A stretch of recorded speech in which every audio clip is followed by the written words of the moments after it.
Assalamualaikum warahmatullah.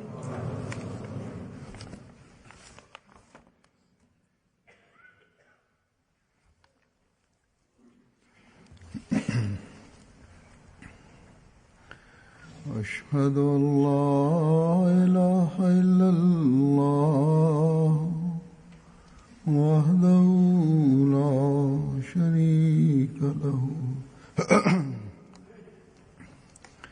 وأشهد أن محمدا عبده ورسوله أما بعد فأعوذ بالله من الشيطان الرجيم بسم الله الرحمن الرحيم الحمد لله رب العالمين الرحمن الرحيم مالك يوم الدين إياك نعبد وإياك نستعين اهدنا الصراط المستقيم صراط الذين أنعمت عليهم غير المغضوب عليهم ولا الضالين.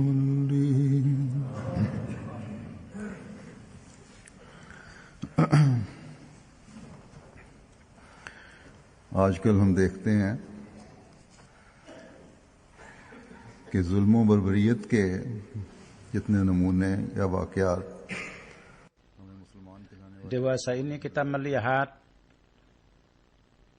bahwa kezaliman dan kebiadaban sedemikian rupa, contoh-contoh dan peristiwa-peristiwa nampak di kalangan orang yang disebut negara Islam yang tidak terdapat dalam negara-negara yang bukan Islam, atau sekurang-kurangnya di sana secara zahir contoh ini tidak sebegitu banyak.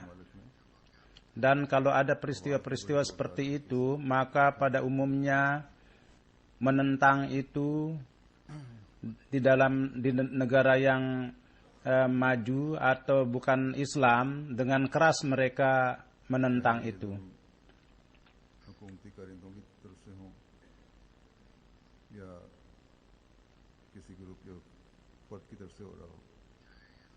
Baik kezaliman itu dari pihak aparat pemerintah atau grup manapun yang melakukannya.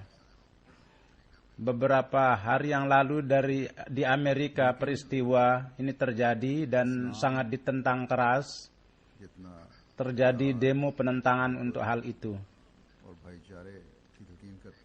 Tetapi Islam seberapa agama cinta kasih yang ditekankan, dewasa ini pemerintah-pemerintahan negara Islam dan begitu juga atas nama Islam, grup kelompok-kelompok yang dibuat atas nama Islam sebegitu rupa untuk kepentingan sendiri atau untuk menegakkan keamanan, atau atas nama Islam mereka memperlihatkan kezaliman-kezaliman seolah-olah terbalik dengan ajaran Islam. Dan dewasa ini atas nama Islam atau atas nama menegakkan syariat tidak terhitung kelompok-kelompok garis keras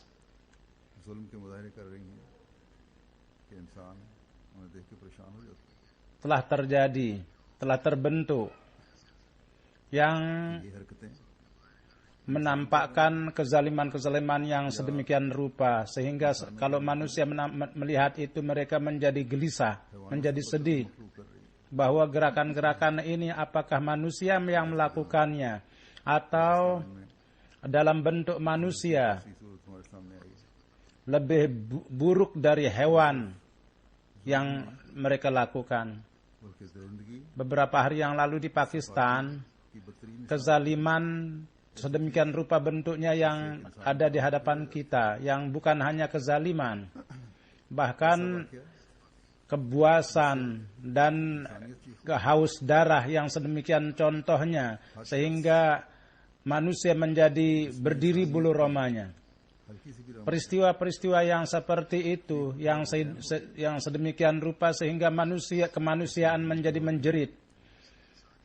Setiap orang yang di dalamnya sedikit saja ada kemanusiaan, mereka itu menjerit dan menjadi gelisah. Sedemikian rupa permainan darah ini 4 tahun yang lalu atau 3 tahun yang lalu terjadi di Lahore, di mana sebuah TV tentang peristiwa-peristiwa yang seperti itu ada 5-6 peristiwa-peristiwa yang terjadi di Pakistan yang terburuk. Salah satu contohnya peristiwa yang di masjid kita itu yang disebutkan. Walhasil kesedihan kita ini dan kezaliman yang dilakukan kepada kita ini, pemerintah sama sekali tidak ada perhatian dan tidak mereka layak untuk dinyatakan ada rasa simpati dan rasa solidaritas, dan tidak pula orang-orang umum juga mungkin karena takut kepada para ulama. Tapi kita adalah orang Ahmadi yang punya rasa simpati kepada kemanusiaan dan melihat orang-orang kemanusiaan menjadi gelisah, kita pun menjadi gelisah, menjadi sedih. Ini adalah orang setanah air kita, dan kurang lebih semuanya mereka dikatakan sebagai orang Islam, dan hati kita menjadi penuh dengan kasih sayang terhadap mereka, rasa simpati untuk mereka. Kita menjadi gelisah. Sebagaimana saya katakan, kita mempunyai rasa solidaritas. Dengan melihat itu, kita memang menjadi gelisah, dan tidak hanya orang Pakistan, bahkan semua orang yang tinggal di sini, yang duduk di sini, bahkan kepada semua umat Islam. Dan di dalam peristiwa ini, kebuasan itu sudah disampaikan pada puncak kulminasinya. Karena kezaliman ini, orang-orang yang melakukan itu adalah terhadap anak-anak kecil yang tidak berdosa. Anak-anak umur 5 tahun, 6 tahun, ada 10 tahun, 11 tahun, 12 tahun, 13 tahun yang diperlakukan seperti itu. Yakni mereka yang disyahidkan, ada juga yang 5 tahun yang mungkin kekacauan, dan mereka itu tidak tahu sama sekali apa yang namanya orang Islam atau tidak, kekacauan atau tidak, mereka itu tidak tahu. Tapi dengan cara yang penuh kezaliman, nyawa mereka itu diambil. Mudah-mudahan Allah Subhanahu wa taala mengampuni, menyelimuti mereka dengan ampunannya, dan ibu bapak mereka pun juga diberikan kesabaran. Anak-anak itu oleh karena itu didajikan kezaliman, karena mereka orang yang ingin menjalankan hukum syariat, ingin menuntut balas kepada tentara. Syariat apa ini, dan syariat agama apa ini? Rasulullah sallallahu alaihi wasallam dalam bentuk perang pun juga kepada anak-anak dan kepada perempuan dengan sangat keras dilarang untuk membunuh mereka. Kepada seorang anak Yahudi yang terbunuh secara kebetulan, ketika Rasulullah SAW bertanya kepada dia yang membunuh, orang itu mengatakan, sahabat itu mengatakan, ini kan anak Yahudi terbunuh secara tidak sengaja. Maka Rasulullah SAW mengatakan, apakah ini bukan anak manusia yang tidak berdosa? Inilah peristiwa yang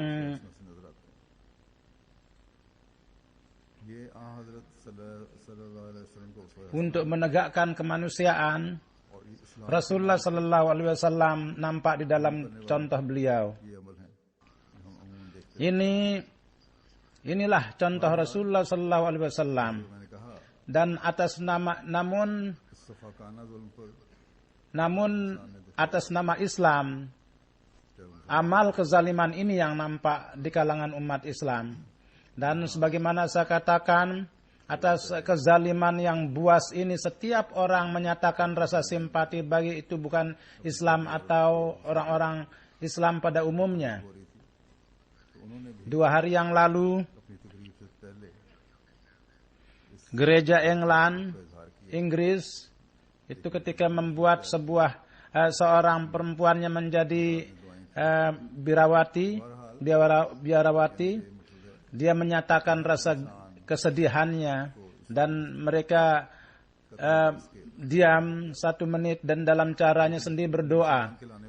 Walhasil maksud saya menyatakan ini bahwa setiap orang mereka sedih atas peristiwa itu. Apakah itu agamanya terlepas dari agamanya. Namun orang yang menyatakan dirinya Islam, mereka menyatakan bahwa kami bukan hanya satu kelompok, bahkan ada 3-4 kelompok yang menyatu mengatakan bahwa kami yang melakukan itu, dan mereka sama sekali tidak merasa menyesal dalam kelakuan mereka.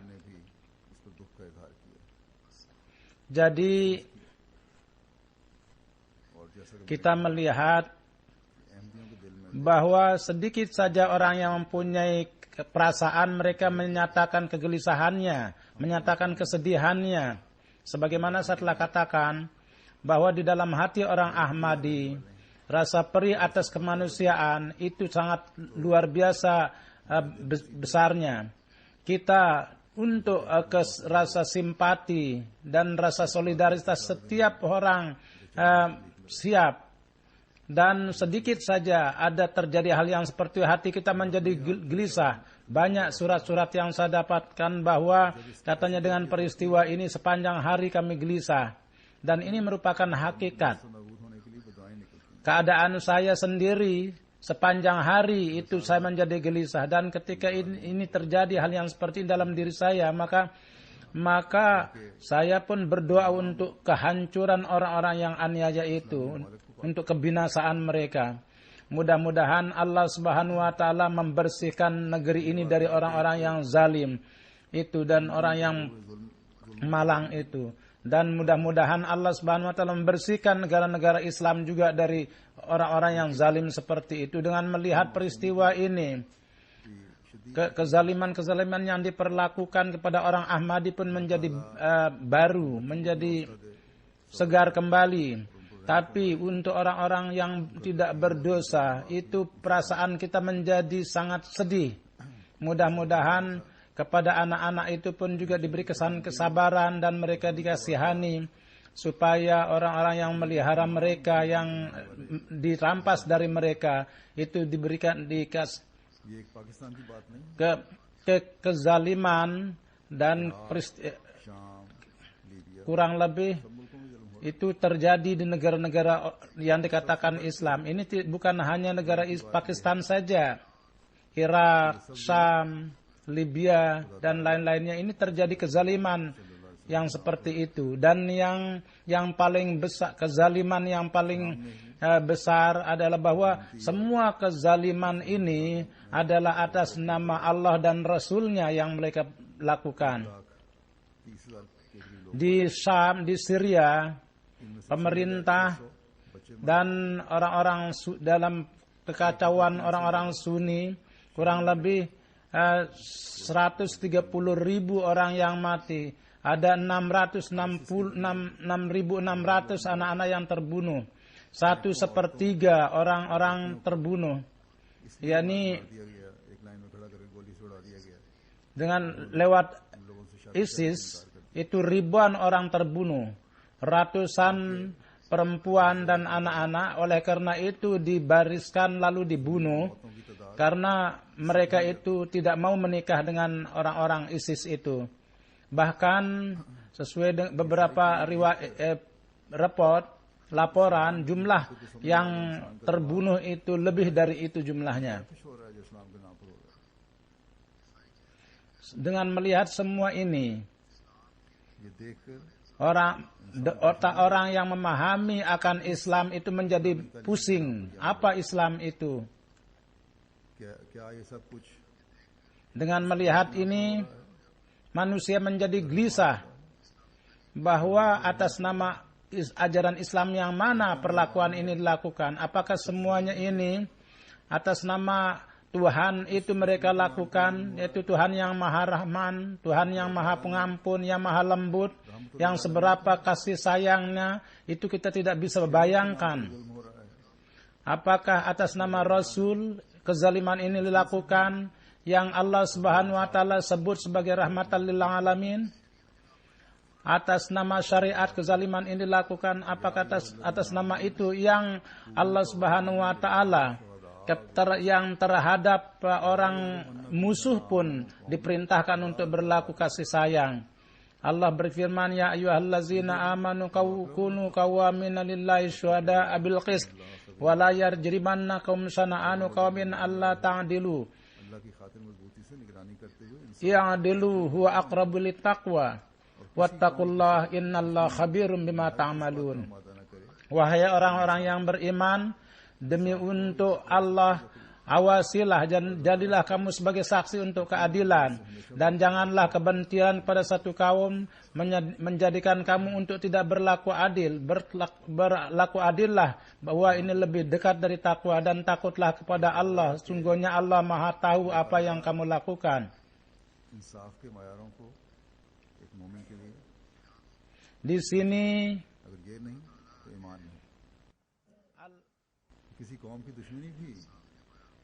standar keadilan Allah Subhanahu wa taala, Allah ingin meninggikan. Kalau tidak tinggi, ini bukanlah iman. Permusuhan terhadap satu kaum, keadilan, standar Islam, standar keadilan itu jangan mencenderungkan kamu untuk tidak melakukan keadilan. Perlihatkanlah pelajaran keadilan, bahwa sehingga ajaran Islam tentang keadilan itu zahir kepada dunia. Contoh keadilan dan kebaikan kamu menjadi saksi atas keindahnya ajaran Islam. Jangan ada yang mau bisa mencela ajaran Islam. Baik, hendaknya umat Islam ini mengintrospeksi diri mereka. Apakah contoh mereka menjadikan orang yang bukan Islam itu tertarik kepada mereka? Amal mereka kepada orangnya sendiri pun dijauhkan. Anak-anak yang kepada mereka melihat teman-teman mereka itu dianiaya, dizalimi, apakah orang itu bisa mereka katakan sebagai umat sebagai Islam? Kalau mereka anggap itu sebagai Islam, maka akan terbetik pertanyaan di otak mereka, apakah ini Islam? Dan mereka tidak hanya melakukan kezaliman secara zahir saja, bahkan generasi yang akan datang pun mereka hancurkan, mereka jauhkan dari Islam. Baik hendaknya orang yang dikatakan sebagai ulama yang atas nama golongan mereka telah menelurkan orang yang melakukan kezaliman seperti itu. Mereka itu mulai mengintrospeksi diri mereka, dan untuk menghancurkan orang-orang yang garis keras ini, mereka menggunakan senjata ajaran Islam yang hakiki. Dan ini baru bisa terjadi manakala mereka mengimani imam zaman dan mereka mengamalkan ajaran Islam yang sejati, dan kepada orang lain pun mereka anjurkan untuk mengamalkan itu. Rasulullah sallallahu alaihi wasallam, pencinta sejati Rasulullah sallallahu alaihi wasallam kepada para ulama itu untuk memperbaiki diri mereka, beliau bersabda bahwa kalau para ulama Islam mereka sepakat dan menekankan bahwa dari mereka mengeluarkan kesalahan dari pemahaman orang-orang garis keras itu dikeluarkan, itu kesalahan itu dikeluarkan, maka tidak diragukan lagi mereka akan melakukan kebaikan yang besar kepada bangsa. Dan tidak hanya itu saja, bahwa dengan perantaraan mereka keindahan Islam itu akan zahir kepada orang-orang, dan semua kebencian yang dengan kesalahan mereka orang benci kepada Islam itu akan menjadi jauh. Jadi inilah rasa perih dari Hazrat Masih Maud alaihissalatu wassalam kepada untuk menyebarkan ajaran Islam yang indah, dan beliau meminta kepada orang-orang yang bukan Ahmadi untuk supaya mengeluarkan ajaran kekerasan itu dan menjalankan ajaran Islam yang penuh damai dan cinta. Namun ucapan-ucapan ini kapan para ulama itu mau siap untuk menerima? Maksud-maksud mereka bukan untuk menegakkan kesucian ajaran Islam, tapi untuk meraih politik dan keuntungan pribadi. Sejauh apa yang saya lihat atas peristiwa ini, kemarahan dari para ulama pun juga tidak begitu keras mereka lakukan. Mungkin ada yang melakukan itu atas hendaknya harus ingat perintah Allah Subhanahu wa taala itu, yaitu wattaqullah, takutlah kepada Allah. Sesungguhnya Allah, Dia tahu, Dia senantiasa tahu apa yang kamu lakukan.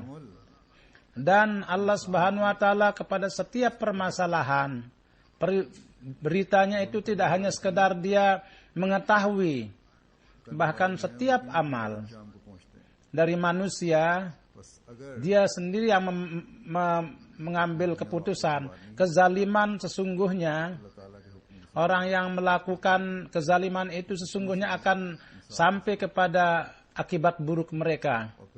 Dan kalau ingin memperbaiki dunia dan akhirat, maka lakukanlah perintah-perintah Allah. Yakni kepada musuh pun hendaknya berlaku adil. Dan tentang orang yang mengucapkan kalimat suci itu ruhama bainahum. Namun kasih sayang di antara sesama itu di sini sangat jauh. Mereka itu kepada orang-orang mereka sendiri mereka memperlakukan lebih buruk dari musuh, dan itu kita lihat pemandangannya di hadapan kita. Jadi 100.000, 200.000 manusia yang mereka bunuh, ini mereka lakukan kepada orang-orangnya sendiri atau kepada anak-anak sekolah yang disahidkan. Ini pun juga merupakan puncak dari kezaliman. Apakah mereka menganggap bahwa kezaliman yang mereka lakukan atau yang terus mereka lakukan, apakah ini akan terus berlalu saja tanpa hukuman dari Tuhan? Ini tidak mungkin. Allah Subhanahu wa taala berfirman, "Waman yaqtul mu'minan muta'ammidan fajazauhu jahannam khalidan fiha wa ghadiballahu alaihi wa la'anahu wa a'adda lahu azaban alima." Waman yaqtul mu'minan muta'ammidan, barang siapa yang dengan sengaja membunuh orang mukmin, maka hukumannya adalah jahannam.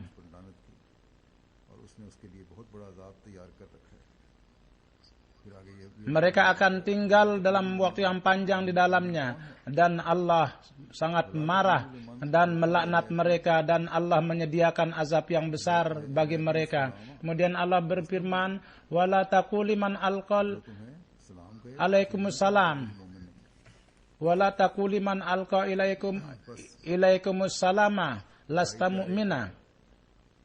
Yakni barang siapa yang menyampaikan salam kepada kamu, janganlah kamu mengatakan bahwa kamu bukan mukmin.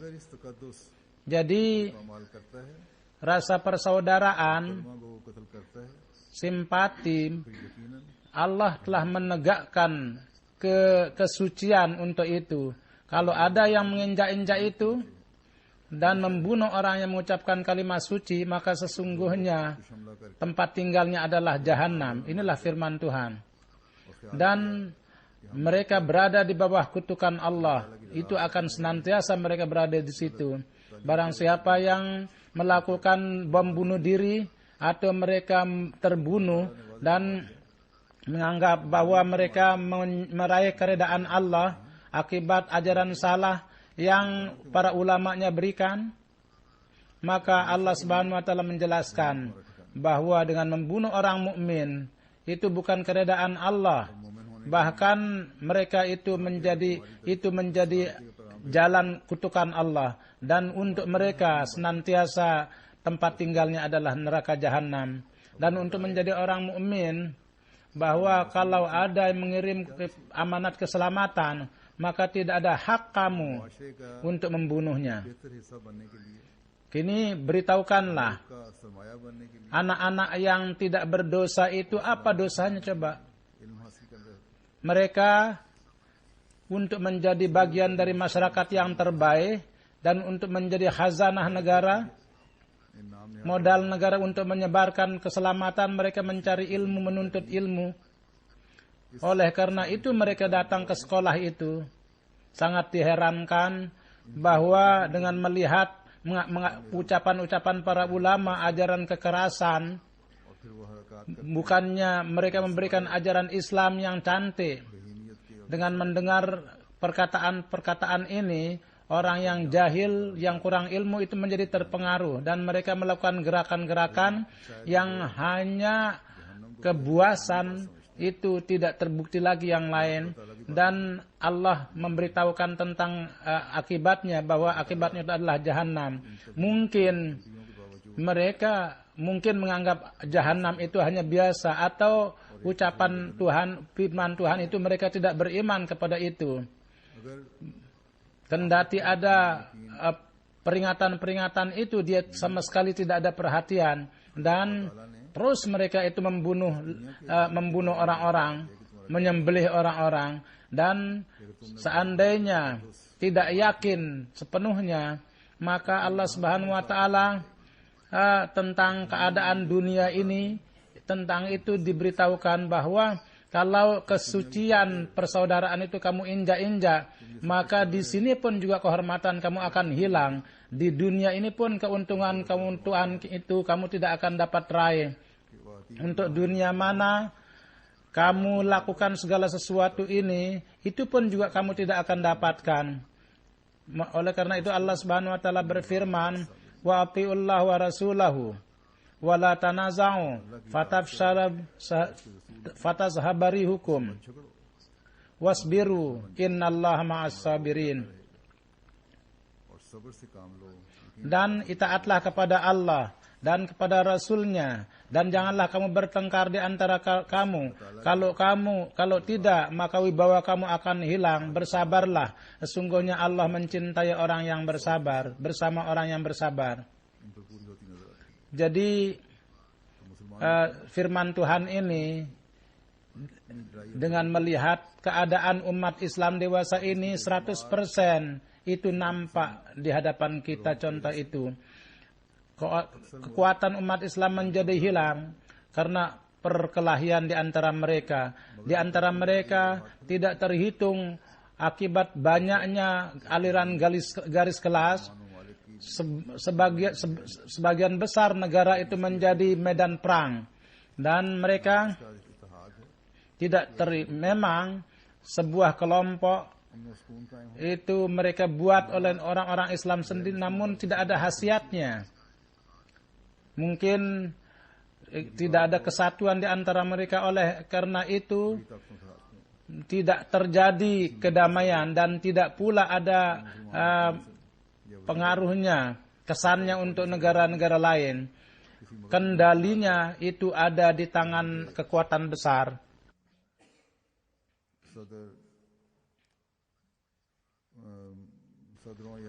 Negara, pimpinan negara atau sampai pimpinan militer pun juga ketika mereka pergi mereka ada di bawah pengaruh kekuatan luar. Ketika berbicara dengan presiden sebuah negara, mereka itu memuji, maka mereka menganggap bahwa pimpinan kami, mereka seakan-akan sudah memperoleh kemuliaan dunia dan akhirat. Dan akidah Tuhan mereka cenderung kepada dunia, dan mereka itu anggap sebagai kekekalan mereka. Jadi apa yang harus disebutkan yang membawa orang-orang yang disebut negara-negara Islam kepada kehancuran? Satu kali dia zalim dan teriak, mungkin ada pengaruhnya sedikit kepada masyarakat. Namun di tangan para orang-orang zalim itu sebagian besar itu berbalik kepada mereka.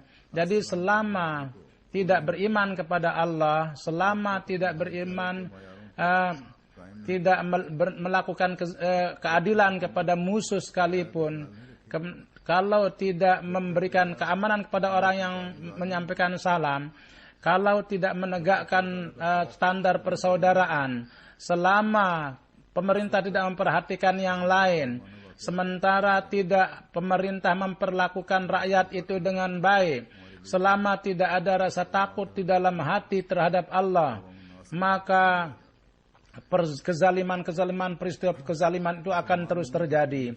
Baik kiranya para ulama kita yang dikatakan ulama, mereka itu dapat memahami akan hal itu. Kesakitan umat Islam itu pun memasukkan kita ke dalam rasa perih, karena mereka ini adalah menisbatkan dirinya kepada majikan kita Rasulullah SAW. Kita sangat punya rasa simpati kepada mereka dan mengajarkan kita rasa kasih kepada orang yang menyatakan dirinya Islam.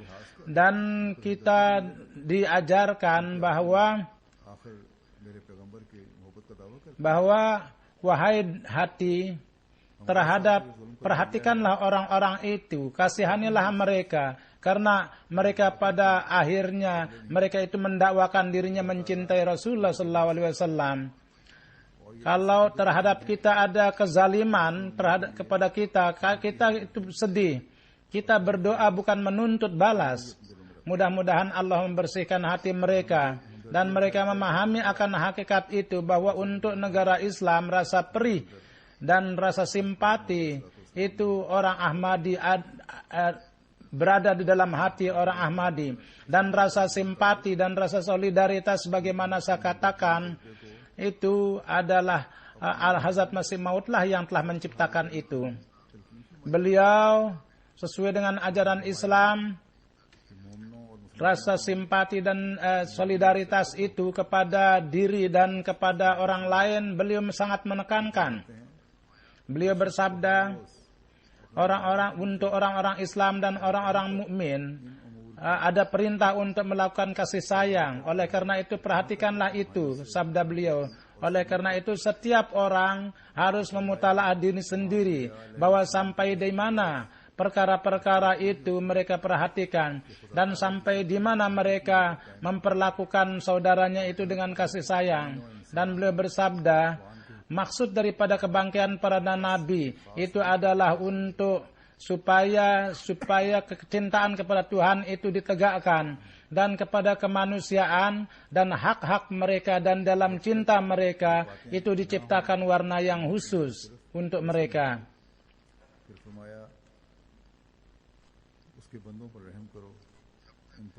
Selama perkara-perkara ini tidak terjadi, perkara-perkara itu hanya semacam polesan saja. Oleh karena itu, kasihanilah mereka, janganlah aniaya dengan tangan dan dengan ucapan, dan untuk kebaikan kemanusiaan janganlah takabur baik kepada bawahan kamu, dan janganlah kamu mencaci maki kendati mereka mencaci maki, dan dengan kasih sayang kasihanilah supaya kamu dikasihani, diterima di sini.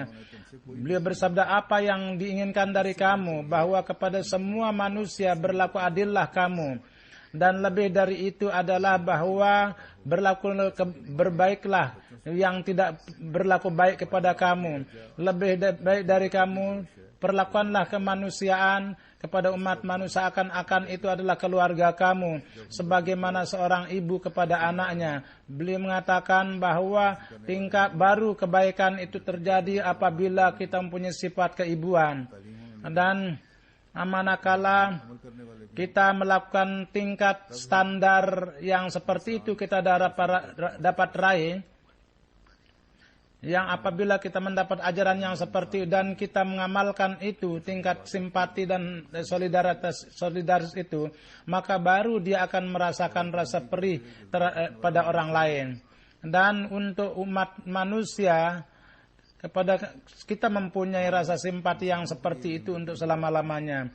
Dan setiap orang Mahdi hendaknya mempunyai rasa gejolak perasaan yang seperti itu, yang merupakan rasa simpati, gejolak perasaan untuk semua umat manusia. Maka tentu kepada umat Islam kita mempunyai perasaan yang lebih, dan setiap kezaliman yang kepada setiap umat Islam yang manapun kita merasakan keperihan. Dan kezaliman yang terjadi di Pakistan sesungguhnya untuk kita merupakan rasa sedih yang luar biasa. Dan kezaliman yang terjadi di dunia Islam dari pihak manapun itu terjadi, itu menjadi faktor kesedihan kita. Dan perasaan rasa perih itu akan lebih menjadi meningkat apabila kita melihat, kita menjerit kepada dunia, menyeru kepada dunia bahwa untuk mengakhiri kezaliman itu sesuai dengan janjinya, dia telah mengirim Masih Maud yang peperangan dan kekerasan itu dengan menghabiskan itu, dia akan menegakkan kasih sayang dan cinta damai. Jadi dengarlah ucapannya supaya ajaran Islam yang hakiki kalian dapat jalankan di dunia ini. Namun kendati ada seruan itu, orang yang menganggap dirinya ulama, mereka itu tambah lebih banyak memusuhi kita. Dan apabila terjadi bentuk yang seperti itu, maka keadilan dan simpati itu akan menjadi hilang secara alami.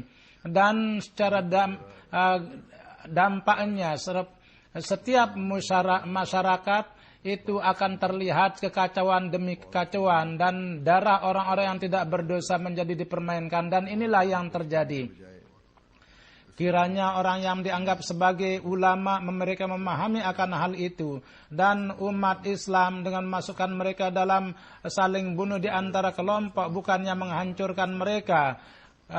Ajaran Islam dan ajaran damai di dalam umat Islam itu dapat dimasukkan. Sebagaimana Hazrat Masih Maud alaihissalatu wassalam bersabda, dan kepada orang yang bukan Islam pun juga tentang ajaran Islam, mereka itu mengambil kesan yang baik. Mereka mempunyai kesan bahwa Islam itu adalah agama kekerasan dan agama pedang. Mudah-mudahan Allah beri akal kepada mereka, dan untuk negara-negara Islam berdoalah untuk mereka supaya Allah menegakkan keamanan di negara-negara itu, dan pemerintah juga dan umat rakyat pada umumnya pun dapat memahami akan nilai-nilai itu. Mudah-mudahan Allah Subhanahu wa taala memberi taufik kepada kita untuk memperlihatkan contoh yang tinggi. Libya, Syam, atas kondisi ini yang dimana kini berlalu, yakni orang-orang Ahmadi sebagai penduduk dan sebagai Ahmadi sangat gelisah. Kita berdoa untuk mereka, mudah-mudahan Allah menjauhkan mereka dari kesulitan. Ada sebagian yang dalam keadaan tidak ada yang menanya. Mereka ada di bawah kolong langit. Mereka dan tidak ada bantuan kepada mereka. Mudah-mudahan Allah mengasihani. Dan secepatnya rasa perih mereka, rasa sakit mereka itu dikeluarkan oleh Allah dari itu.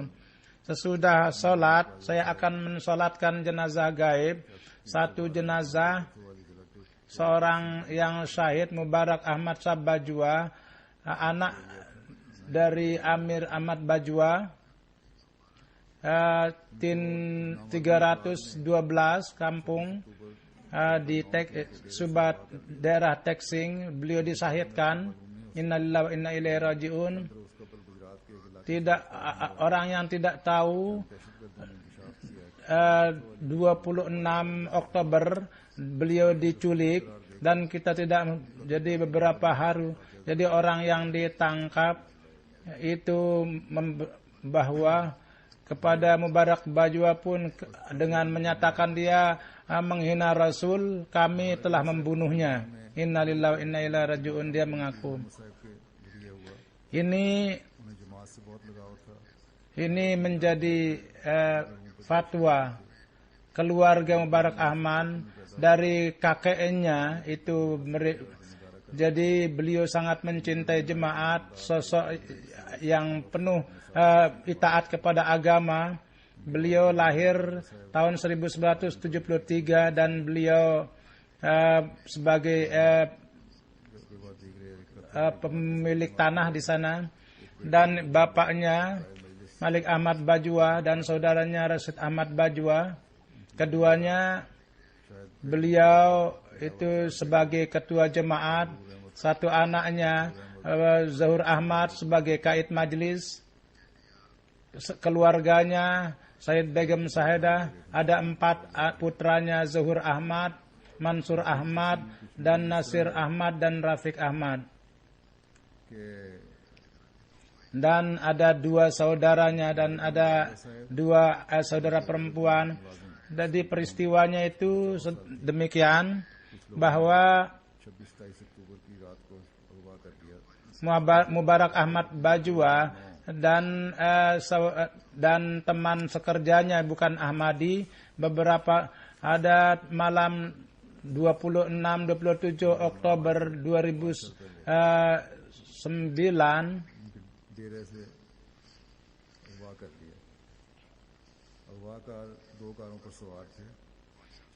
5 tahun yang lalu beliau diculik. Jadi yang menculik itu dengan mobil. Jadi dia melepaskan HP. Dia menyuruh untuk ada 20 juta, katanya meminta uang tebusan. Kemudian tidak ada lagi jawaban. Polisi tidak bisa sampai ke situ. Dan Julat Tubas Seksing, Amir di sana memberitahukan bahwa Aziz dan manggil, katanya carilah informasi mengenai saudaranya. Dia pergi ke sana dan ketika sampai di Gujarat, Bupati Gujarat memberitahukan bahwa Tahrik Taliban Pakistan, mereka ini pun juga sudah banyak, mereka itu sudah ditangkap yang menculik mereka itu. Jadi mereka memberitahukan bahwa itu mereka dia menyembelih Bajwa Sahid.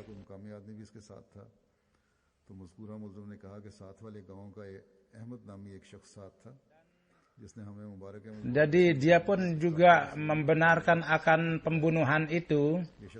Jadi beberapa ada seorang bernama Ahmad yang karena dia menuduh sebagai orang yang menuduh Mubarak Ahmad Sahib menghina Rasulullah SAW. Yang memberitahukan itu adalah yang tadinya Kristen masuk ke dalam kelompok Taliban itu. dia diikat di kamar di bawah, dan sesudah sholat Isya sebagaimana diberitahukan, beliau disembelih dengan pisau dan lalu dipotong-potong, lalu dimasukkan ke lubang. Dan ketika ditanya, kenapa kamu melakukan ini, dia mengatakan bahwa ini perintah dari pimpinan kami, bahwa dia ini menghina Rasulullah, oleh karena itu bunuhlah, dan kami harus mengikuti perintahnya. Jadi anak-anak yang mereka ini pun juga merupakan pekerjaan Taliban. Mudah-mudahan Allah Subhanahu wa taala meningkatkan kedudukan yang syahid, dan tadinya dia diculik. Jenazah yang kedua Mukarrah Aminah Sahibah dari Kababir, dan tanggal 12 Desember 1914 beliau wafat.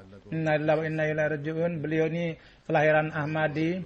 Bapak beliau Muhammad, beliau bapaknya itu sebagai seorang yang pertama di Ahmadi, dan beliau sebagai pimpinan dan sekretaris taklim juga. Beliau seorang yang sangat banyak beribadah dan banyak berkorban untuk jemaat, seorang wanita yang soleh dan orang yang selalu menjaga, melayani orang yang datang di sana, dan beliau mencintai saudara keluarga daripada mubaligh. Dan ketika masjid dibangun, beliau memberikan uang banyak, dan beliau pada saat pembangunan masjid pun banyak berkorban, dan beliau sangat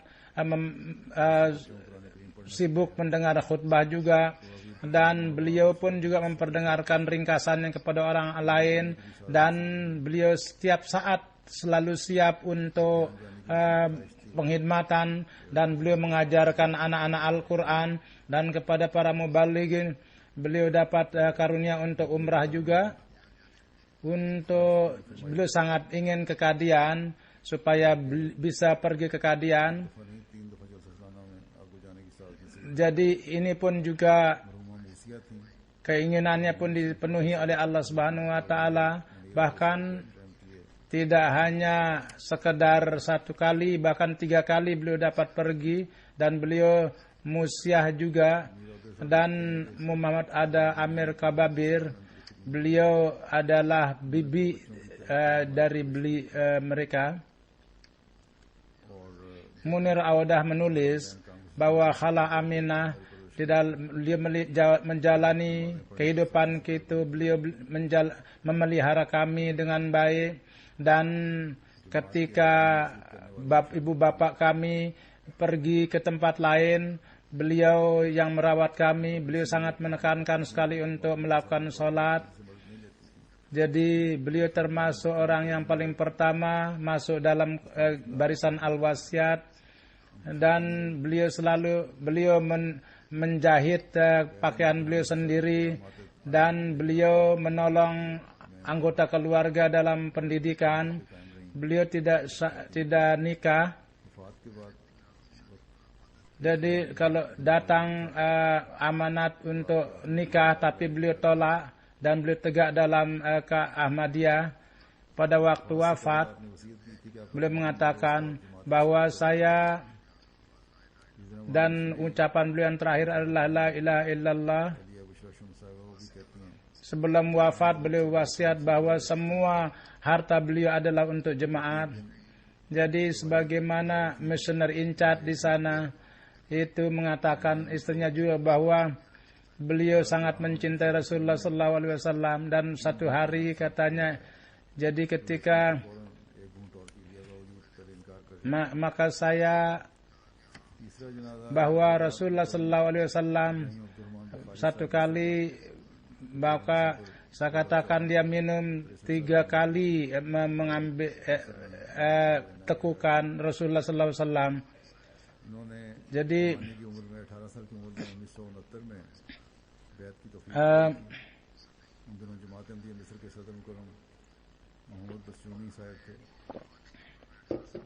pada masa mudanya beliau beat dapat karunia di seorang yang meninggal di Mesir. Almarhum melihat 3 masa khalifah Mustafa Sahib. Beliau dapat berkat dari beliau, kendati beat beliau karena kezaliman dari keluar. Jadi beatnya itu beliau sempurnakan dengan sehingga beliau diancam sehingga jadi dalam pekerjaan beliau pun banyak ada hambatan untuk menjalankan tugas beliau. Untuk mendapatkan izin banyak sekali hambatan-hambatan, sangat sulit untuk mendapat izin untuk tugas-tugas dan berbagai alasan untuk menyakiti beliau. Namun beliau tidak memperlihatkan rasa sakit. Beliau memberi tanda dengan teratur. Sesudah menikah, istrinya pun juga dengan melihat contoh beliau juga beat, istrinya juga beat, dan beliau sangat teratur dalam canda, dalam sholat, dan kendati sakit, beliau datang untuk menunaikan sholat Jumat. Beliau pun juga datang di sini. Beliau seorang yang sangat muhlis, sangat mencinta khilafat. Selain meninggalkan istri, anak Mahmud Ahmad sebagai saudara, sebagai anak, ada seorang anak perempuannya sudah menikah di Amerika dan anaknya kini tinggal dengan ibunya. Mudah-mudahan Allah meninggikan semua derajat dan mengampuni mereka, dan keluarga-keluarganya pun diberikan kesabaran oleh Allah Subhanahu wa taala. Alhamdulillah nahmaduhu wa nasta'inuhu wa nastaghfiruh wa nu'minu bihi wa natawakkalu alayhi wa na'udzu billahi min shururi anfusina ومن سيئات أعمالنا من يهده الله فلا مضل له ومن يضلل فلا هادي له ونشهد أن لا إله إلا الله ونشهد أن محمدا عبده ورسوله عباد الله رحمكم الله إن الله يأمر بالعدل والإحسان وإيتاء ذي القربى وينهى عن الفحشاء والمنكر والبغي يعظكم لعلكم تذكرون اذكروا الله يذكركم وادعوه يستجب لكم ولذكر الله أكبر.